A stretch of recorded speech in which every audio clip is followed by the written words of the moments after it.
இயேசுவில் எனது அன்பிற்குரியவர்களே, உங்களுக்கு என்னுடைய இதயம் கனிந்த வாழ்த்துக்கள். வணக்கம். அன்பானவர்களே, இன்று மார்த்தா, மரியா, லாசர் நினைவு திருவிழா. இந்த மூவரும் அடங்கிய குடும்பத்தில் மார்த்தா மூத்தவராக இருக்க வேண்டும். இயேசுவும் அவருடைய சீடர்களும் அந்த பக்கம் செல்லும் பொழுது இன்றைய நற்செய்தியிலே, லூக்கா நற்செய்தி 10வது அதிகாரம் 38 42 வரை நாம் பார்ப்பது, அவர்களை இயேசு தம் வீட்டிற்கு வரவேற்றார். இயேசு அந்த வீட்டிற்குள் நுழைகிறார். மார்த்தா இயேசுவையும் அவருடைய சீடர்களையும் எப்படி மகிழ்விக்கலாம் என்று அவர்களுக்கு உணவு தயாரிப்பதில் பரபரப்பாயிருக்கிறார். மரியா ஆண்டவர் இயேசுவினுடைய பாதத்தில் அமர்ந்து அவர் சொல்லுவதை கேட்டுக்கொண்டிருக்கிறார். பரபரப்பாக இருந்த மார்த்தாவிற்கு ஆண்டவர் சொல்லுகிறார், மார்த்தா, நீ பலவற்றை பற்றி கவலைப்பட்டு கலங்குகிறாய், தேவையானது ஒன்றே, மரியாவோ நல்ல பங்கை தேர்ந்தெடுத்தார். அன்பானவர்களே, நம்முடைய வாழ்க்கையில இயேசு ஆண்டவர் சொல்லுகிறார்.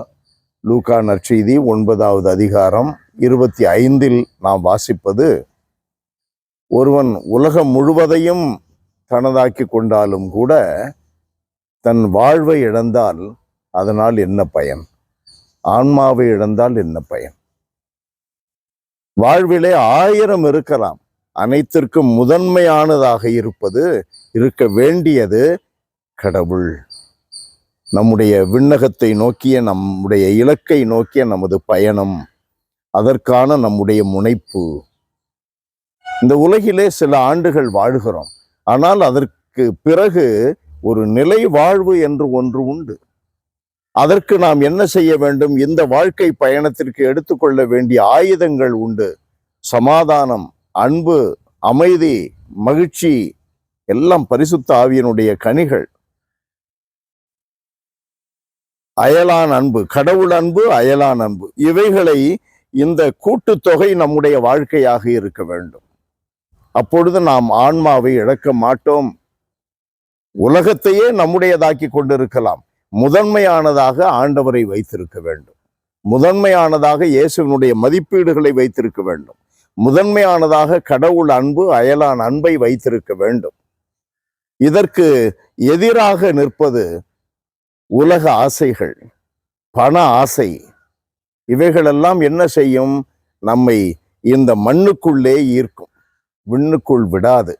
இலக்கை நோக்கிய பயணத்திற்கு நம்மை தடையாக நின்று நம்மை அழித்துவிடும். அந்த நல்ல பங்கை தான் இயேசுவிடம் பெற்றுக்கொள்ளுகிறார், கற்றுக்கொள்ளுகிறார் மரியா. நாம் அதை பின்பற்ற வேண்டாமா?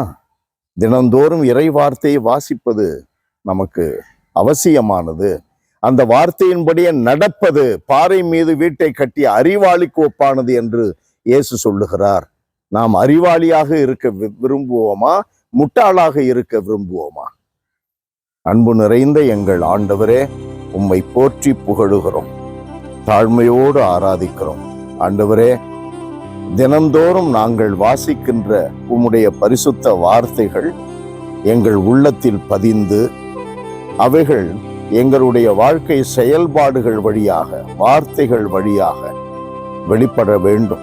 இந்த உலகை மேம்படுத்த வேண்டும், அயலானை அன்பு செய்ய வேண்டும், அனைத்திற்கு மேலாய் கடவுளை முதன்மையாக வைத்திருக்க வேண்டும். அதற்கு உம்முடைய வார்த்தைகள் எங்கள் உள்ளத்தில் இருக்கட்டும். ஆசீர்வதியும் ஆண்டவரே. நல்ல பங்கை நாங்கள் தேர்ந்தெடுத்து கொள்ள வேண்டும். இயேசுவின் பெயரால் மன்றாடுகிறோம் தந்தையே. ஆமென், ஆமென்.